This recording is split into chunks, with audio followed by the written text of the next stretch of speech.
All right, hey guys, welcome back to the course. In this lecture, I'm going to talk a little bit about the channel rack in FL Studio. So the channel rack contains all of our channels in our project.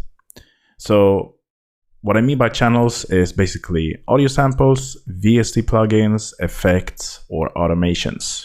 Different sounds and instruments to the channel rack. It's very easy to do that. You can do it in the browser. So if you just browse for some, let's say, sounds, you can just drag it in like that. You can also choose your own samples and just drag them in like that to the channel rack. You can also press the little plus sign here to add a plugin. So all of these are FL Studio built-in plugins. We can also go to more plugins here to open up your third-party VST and audio unit plugins. Also delete one of the tracks here by just going to the track and press delete. If you want to modify the sound itself that the track contains, you just left click on the sound and you get this wrapper here, as they call it in FL Studio. And here you can modify a lot of different settings within the instrument or within the sound. So the wrapper is basically a sampler for audio files. So if you have an audio file imported to the channel rack and left click on it, then you will have the wrapper here. So the wrapper is basically, like I said, a sampler. If you have a VST plugin, for instance, you just left click on it and that will open up the VST plugin. Resize the channel rack so you can add in more steps into the step sequencer here. So if you resize it by this, you see you will get a lot more steps here. You can also resize it like this if you have more channels here. You can also resize it here if you have a lot of channels here and you want this channel rack window to get bigger. So you can do that. You can also press here to get different groups of channel racks. You can also resize the name here. So you see, now I can see it says classical acoustic here, which I couldn't do before. So you can resize the whole track name button here by doing it like that.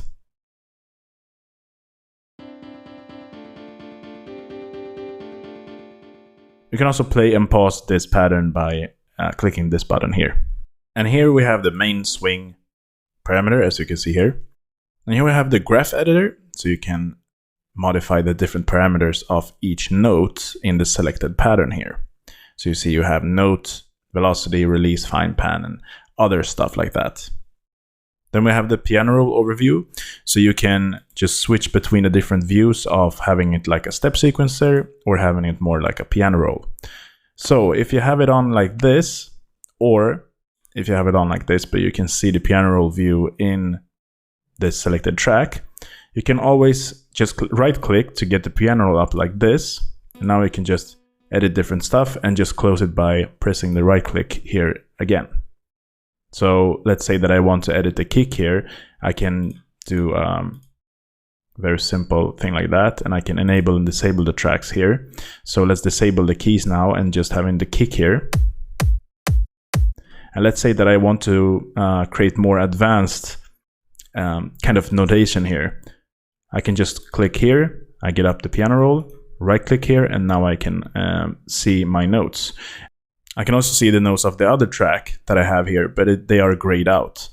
And this is just because it's a lot simpler to create notes when you can see your other tracks notes as well. For instance, if you're creating a chord progression and then you want to create a melody on top of that, that is very handy to use. So as you can see here, I have a chord progression now and I can just draw up some melody if I would want to. But in this instance, I'm just creating the kick, so that wouldn't make a lot of sense. But as you can see here, I just right click on it and to open and close it. So it's very handy to have as well. And then I can go back to this view if I want to. So just left click to get the notes right up and just right click to delete them as well.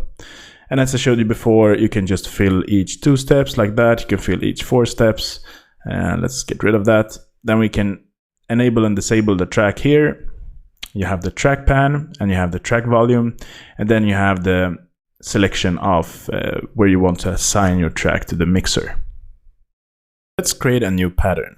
So I'm going to go to the plus sign here and I'm let's name these drums like that. All right. So now I have a drums pattern here, and I want to create a kick drum, fill each 4 steps, of course. And then I want to fill each 8 steps. Hats, I want to fill each 2 steps. Snare, each 8 steps as well.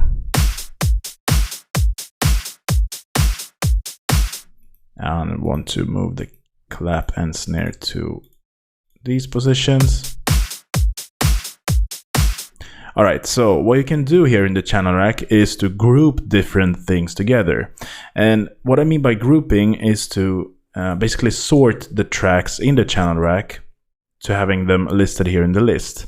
Because let's say that you have hundreds and hundreds of different tracks in the channel racks and different sounds. You will be scrolling through the channel rack all the time when you're producing your music. And that can be annoying because maybe you just can't find the instrument that you want to work with, or let's say that you're just focusing on the drums, for instance. Then it's a lot easier to create groups here. So let's say that I want to group all of these 4 instruments together, or these tracks here together. You can just select them here with this little, as you can see here, this box here. As soon as they are green, you can just have them selected, or that is a track that is selected. But let's say that I want to select all of these 4 here. You can just select them like that. And when they are selected, you just go here to the channel rack options here, and you can find the group selected ones. So now let's call these drums again. And as you can see, this is now a new option in the list here. So I can just pull up the drums here, and this will only show the drums. So I can alter between all of the tracks, drums, for instance. So let's say that I want to have more melodic things, or piano or stuff like that. I can just group piano sounds as well and have them sorted as an option in the list as well. Thing that is very cool with the grouping in the channel rack is that you can color all of these tracks here, and you can make a gradient of it. So if I go to color selected and gradient here, I can choose the first color. Let's say that I want it to be black. Or yeah, let's choose whatever color. Okay, black. And then I can choose the second color. So let's say I want it to be green. So now it will actually make a color gradient of from the first color to the second color. And that would make it a lot easier to find these instruments if I color gradient, let's say from yellow to white or from blue to white. And then you can